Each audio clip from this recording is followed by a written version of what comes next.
ये बात बिल्कुल स्पष्ट आपको ध्यान में आनी चाहिए कि गांधी विभाजन के मूल पापी हैं, मूल दोषी हैं।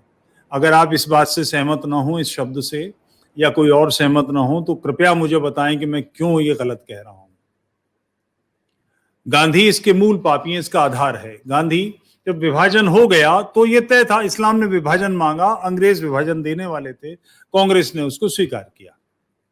ऐसा नहीं कि कांग्रेस की पार्टी नहीं थी, अंग्रेज अपने माथे पर ये दाग नहीं लेना चाहते थे। उन्होंने स्पष्ट कहा कि आप अपनी वर्किंग कमेटी, दो ही राजनीतिक दल थे, कांग्रेस और मुस्लिम लीग, अपनी वर्किंग कमेटी से इसका प्रस्ताव पारित करा के दीजिए। मुस्लिम लीग तो कर ही देती। कांग्रेस की वर्किंग कमेटी में, जिसकी मीटिंग में गांधी मौजूद थे, नेहरू मौजूद थे, होना ही था, ये प्रस्ताव गिर गया। बड़े पैमाने पर लोगों ने इसका विरोध किया। अंत में गांधी ने कमान संभाली और बेसिर पैर के तर्क दिए। गांधी का व्यक्तित्व तो ऐसा था कि लोग पीछे हट जाते। आखिर गांधी ही थे जिन्होंने नेहरू को प्रधानमंत्री बनाने के सारा काम किया, अन्यथा नेहरू के पक्ष में तो कोई था ही नहीं। लोगों को मौन कराया और उसके बाद दोबारा मतदान कराया और गांधी की आवाज पर यह विभाजन का प्रस्ताव स्वीकृत हुआ। वो पूरी पीढ़ी जिम्मेदार है जो सारे बैठे थे, मगर अंतिम कील इस ताबूत में गांधी ने ठोकी। उसके बाद मुसलमानों ने कहा कि हम हिंदुओं के साथ नहीं रहेंगे, हमको अलग कर दिए। ठीक, अलग कर दिया गया। तो यहां से सारे मुसलमान जिन्होंने मातृभूमि का विभाजन किया वो जाएं, एक स्वाभाविक बात है। भाई दो हिस्से तय हो गए, तुम निकलो, वहां से हिंदू निकल आएंगे। गांधी इस पर अड़ गए कि नहीं, ये नहीं होने देंगे, विभाजन के बाद संख्या नहीं जा पाएगी। और जो उनके पाप हैं वो अपनी जगह, मगर इस मूल बात पर मैं कहूंगा। और वहां से बहुत सर्दियां थी जिन दिनों में ये हुआ है, तो पाकिस्तान से जो विस्थापित आए उनके पास शरण की जगह नहीं थी। तो यहां जो मस्जिदें खाली हो गई थी या मुसलमानों के घर जो खाली पड़े थे, उन्होंने उनमें कब्जा, डेरा जमाया और उसमें रहने लगे। गांधी आमरण अनशन पर बैठ गए कि इन लोगों को यहां से बाहर निकाला जाए। हिंदुओं को फोर्स से पुलिस लगाकर बाहर निकाला गया उस भयानक ठंड में।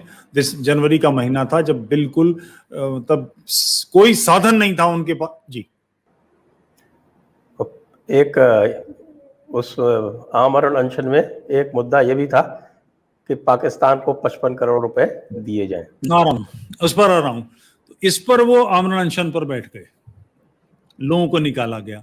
उस आमरण अनशन को और प्रोलॉन्ग करते हुए उन्होंने उसमें 55 करोड़ की बात जोड़ दी। विभाजन हुआ था, और विभाजन की जो सबसे प्रामाणिक दस्तावेज, बहुत सारी किताबें हैं, मगर एक ऐसी किताब है जो निर्विवाद है, Freedom at Midnight, Dominique Lapierre और लैरी कोलिंस की किताब है। बहुत जबरदस्त किताब है, उसको पढ़ा जा सकता है, उसमें ये पूरा प्रसंग है।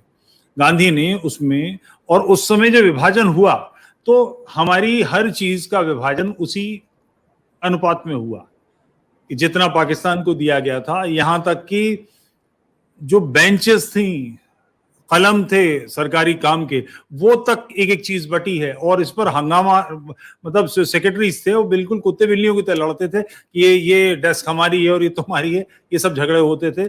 इंडियन करेंसी बांटी गई, कई साल तक इंडियन करेंसी पर बैंक ऑफ पाकिस्तान की मोहर लगा के काम चलाया गया, ये सब हुआ। उस समय में हमको 300 करोड़ भारत को आना था, जो वहां की ट्रेजरी में गोल्ड था, और 55 करोड़ कैश जाना था। पाकिस्तान की तरफ से कबायली हमला हो गया। उस समय गांधी ने यह आग्रह किया, पटेल का गृह मंत्री के नाते संसद में ऑफिशियल स्टेटमेंट है, धौंस के आगे भीख नहीं देंगे। उसके बावजूद, अच्छा, और इसमें एक बिल्कुल सीधी सी बात कि हमारा मत किसमें प्रतिध्वनित होता है, अंततोगत्तो हमारी वाणी कहां जाती है।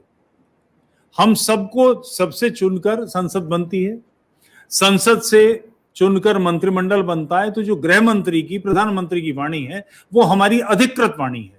उस अधिकृत वाणी ने इसको पूरी तरह से नकार दिया कि नहीं देंगे।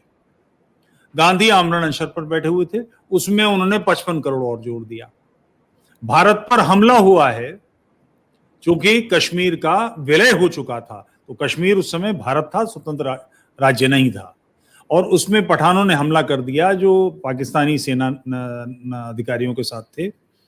और उस हमले के समय 1000 ट्रकों से वो लोग आए थे, 10,000 पठान थे। उस समय गांधी बैठ गए, जो मेरा दुश्मन मुझ पर हमला कर रहा है और कोई मेरा भाई भतीजा ये आग्रह करे कि इस समय दुश्मन को पैसा दे दो, इसका मतलब आग में घी झोंकना है।